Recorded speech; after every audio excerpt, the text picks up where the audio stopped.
Okay, we have Coach Venables here. He's going to go straight to questions. We'll start here on the left side, third row. Good afternoon, Coach. How are you doing? AP Stedham, AP as we see it. Coach, when did you identify John Mateer and Jaden Knott as two dynamic offensive players that you were pursuing? I can't even remember the exact week or day, for both of those guys. But obviously, John was sooner than Jaden. Their timelines were different. But sometime after John put himself in the portal, certainly I knew about John because I'd already hired his offensive coordinator from Washington State. But sometime right after he put himself in the portal, was able to get on the phone with them and to kind of start that courtship.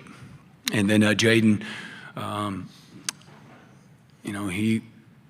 think Jim Nagy he knew about him, and so there was some type of a relationship. I think Jaden maybe had considered coming out, and Jim had him targeted to be a Senior Bowl type of guy.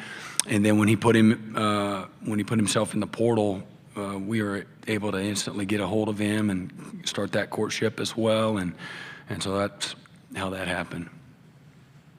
Left side, front row. Hey, Coach. Jacques Doucet, WAFB in Baton Rouge. LSU's never played at Oklahoma before. I know that's way down the line. But for fans going, what can they expect when they go see a game there? And just your thoughts on hosting them. Yeah, I think the people of Oklahoma, they're blue collar, super welcoming. And they can be vicious too. Don't get me wrong. You want that too, right? And but it's a game day atmosphere in the community that has a lot of pride. Doing things the right way. Obviously, rich history and tradition. 26 straight years of selling out since 1999. So again, the passion, the energy, the love that they have for their program is real. And if Oklahoma's playing well, they're going to be really, really loud. So, but it'll be a great. And as a matter of fact, Mike Hauk, our associate AD for sports information, told me that we have several teams coming to Oklahoma for the first time, and LSU certainly to finish the season being there. So we look forward to having them in town. And hopefully it's not too hospitable, but I wouldn't be surprised if it is. Second row, and then pass it to your left, please. Coach, Richard Holdridge, Sports Vision's 92.1, Columbus, Georgia. What was your takeaway playing the first year in the SEC? Oh, that's how long you got? No, in many ways, it was exactly like I thought. And again, it's a one-possession league. It's a league that's determined at the line of scrimmage. There's elite players on every single team that you're going to play at every single position that you're going to play. If you show up on a Saturday and you're not ready to play, you're going to get it handed to you. I know this, that if you give it, give the ball back more than you take it away, you're gonna have a hard time winning. And just elite coaching and elite players across the board. The venues, which I anticipated. I've been to several places, but to go as a head coach at Oklahoma first time, obviously, I think the average SEC attendance is a nation-leading 79,000 and some change, and every patch of grass is occupied when they kick off on a Saturday. So the venues were fantastic. They're just what they're made up to be. And the margin for error is really, really small. That's what I know. But competitive depth, I think top to bottom, is really, really good. And whether or not that's matched in college football, I'll let you all figure that out. But it's really good. Right side, second row. Alex Byington on three. Brent, a lot was made of you taking over the defensive play call in this upcoming year. Obviously, you have a long history of doing that. What was that? Was there anything tangible, different approach, different way you handled the offseason, knowing that was going to be a lot more on your plate with regarding the defense? Well, yeah, there's obviously going to be some changes, differences, particularly in spring ball and everything leading up to it. Just self-scout and studying for always what's next, and then looking at opponents, and then everything that is involved with strategy and development during the actual spring ball, what we do in the summer, things like that. Some of it's the same, some of it's different, and then I think that what that's like. I've always been involved, same defensive system since I've been there, and so in many ways it's just like riding a bike, if you will, and but it's been a lot of fun, and we've got we're going to be successful on defense. It's going to be because collectively our staff, the collaboration, like it's always been. And then again, I know that we've got great leadership on the offensive side of the ball, and so when I'm doing things on the defensive field and I can't be on the offensive side, knowing that we have great leadership and alignment with what everything needs to look like. But there's also, as I've hired 2 linebacker coaches, an inside and an outside linebacker coach, that's allowed me to be able to continue to be a part of the offensive identity and development, culture, those types of things, where I can be supportive and help in any way that I can as the head coach. I know the NFL, well over half the head coaches in the NFL call their own side of the ball. Several coaches, very successful coaches in our conference, do the same. So, I looked at what some of the options were, and maybe I didn't get the very first choice I wanted. It was an easy decision in many ways, and and collectively, all of us together on defense, it's been really good transitionally. Third row, and then pass it to your right, please. Yeah, John Williams, Sooners Wire, USA Today Sports. Jaden Knott was a late addition in the transfer portal. You didn't get him in spring ball, but what have you noticed from him, and turning on the tape, how can he help a really promising running back room that you already had? Yeah, great humility, tremendous work ethic. He's a people person. He's a little quiet, but he's connected well, and is mature beyond his years, in my opinion. He's got the ability to carry a lot on his shoulders, and I'm off the field, on the field. He's got a wonderful family, really supportive. He chose to come to Oklahoma. He wanted to be pushed. He wanted to be challenged, and he wanted to be in an environment where, there's a lot of people moving in the same direction, where guys are ambitious and driven, and that's his testimony. And there's a lot more intense. The summer, the work that the player run practices, things of that nature, a lot more competitive and things like that, or things that he'll probably share with you when you get a chance to visit with him. And but it's been great. I thought, again, Javonte Barnes has done a wonderful job of helping Jaden transition, along with the rest of the guys on offense. It takes more than just that, but JB recognizes when you bring in somebody of the caliber of Jaden, that only helps everybody, helps the offense, helps his opportunities. We're going to have a successful season. You can't do it with one running back by any stretch. And so whether it's Xavier Robinson or Taylor Tatum, Torrey Blaylock, that's a wonderful group of running backs that have welcomed him with open arms. Right side on the end.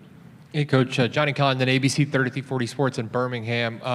Was talking to some of your players, and they made no secret how big that Alabama win at home was for you guys last year as far as morale and maybe a jumping-off point heading into this fall. Just can you share how big that was in totality for your season, and how excited are you and your team to get to Bryant-Denny to try to replicate it in Tuscaloosa? Excited to go to Tuscaloosa. I'm a coach. I'm a loyalist, traditionalist.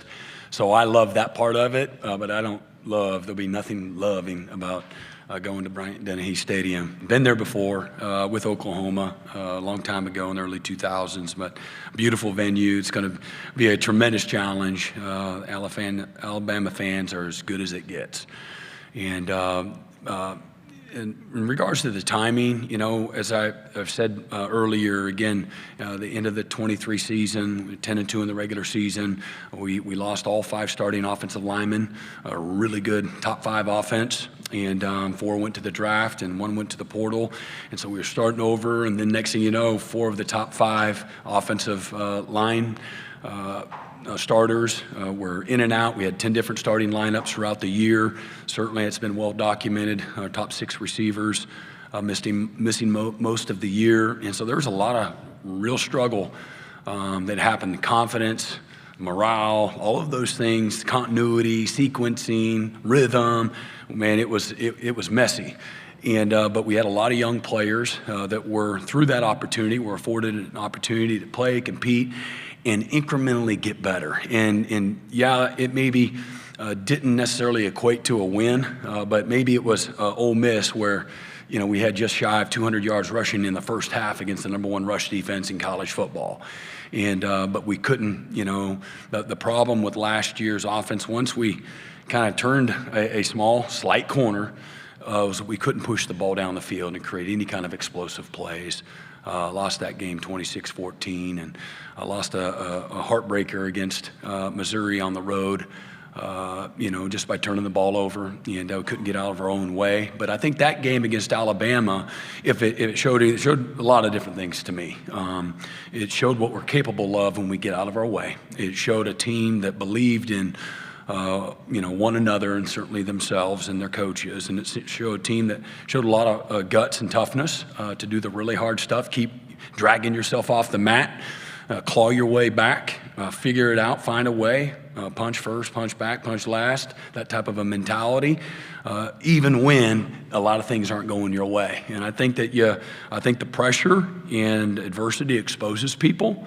And for me, I thought it exposed, you know, a lot of the best qualities, you know, that are in our locker room. And I also think that, all right, just incremental. I think that was a game that maybe highlighted the incremental, not significant, but the incremental improvement that was taking place with a bunch of young guys. At one time in the first half, I froze the tape on Sunday, and we had 9 freshmen on the offensive side of the ball, 9. And so that's pretty. It wasn't a badge of honor. Certainly, we recognize the ability and, you know, the talent and the capabilities of a program like Alabama. But for us, I think it provided a little bit of wind in our sail. And unfortunately, we go on the road to LSU, and start of the fourth quarter, it's 24-17. We couldn't figure out how to get it done. So that being said, you know, they'll be waiting for Oklahoma. That's for sure. But you know, I do think that you can take some things from that without question. Left side, second row. Dan Peck, ESPN 106.7 in Auburn. Coach, it's a sign of the times in modern college football that a guy who started games for you last year at quarterback could be on your schedule this year as an opponent. Your memories of Jackson Arnold, what kind of player is Auburn getting, and advantages and disadvantages of facing a player you know so well early in the season? Yeah, I love Jackson, love his family. Sharon and Todd, they're amazing people. Hate that, you know, what happened. We wanted to keep him. We tried to keep him. But I think he just needed a fresh start. I don't want to speak for him. But he was wonderful.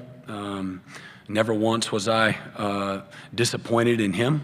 He handled one of the toughest moments of his athletic life in an amazing first-class way. And I know this without reservation. He's going to play this game a long time at a really high level. And unfortunately for him, you know, everything around him wasn't helping him, you know, be successful. So he had no chance in some ways under the circumstances, and dealt a really bad hand. But advantages, disadvantages, he'll be a different player. Circumstance, there'd be nothing the same. The only good thing for us is it's in Norman, and but they are a very talented football team. Hugh Freeze is one of the best coaches in college football. He's a wonderful offensive coordinator, and he'll put him in position to be successful. And they got tremendous football players, both sides of the ball. They got a great staff, an elite staff. One last quick question to the right. Yeah, Jeff Howe on Texas football. Coach, you mentioned coaches that call their own plays. Sark does that at Texas. Just your thoughts on getting to compete against Sark and Red River the last few years. And getting then what? Just your thoughts on competing against Sark, play caller to play caller. Yeah. And then, you know, what makes his offenses, you feel like, so tough to defend? Yeah, I go back all the way. We competed against Sark when he was a quarterback at BYU, and we were at Kansas State in the Cotton Bowl. I think that was 1996. Man, he is a great competitor, great leader. He's a wonderful offensive coordinator. His play design is elite. He knows how to make it look like they're doing a lot and keeping a lot of the same principles and schemes. But yeah, I love it. I love the challenge. I've always have. Faced him when he was at Alabama. And so he has a long history of admiration and respect for the product that he puts out there, and it's always a great challenge. But something that we, without question, look forward to. Coach, thank you very much for your time. Appreciate it.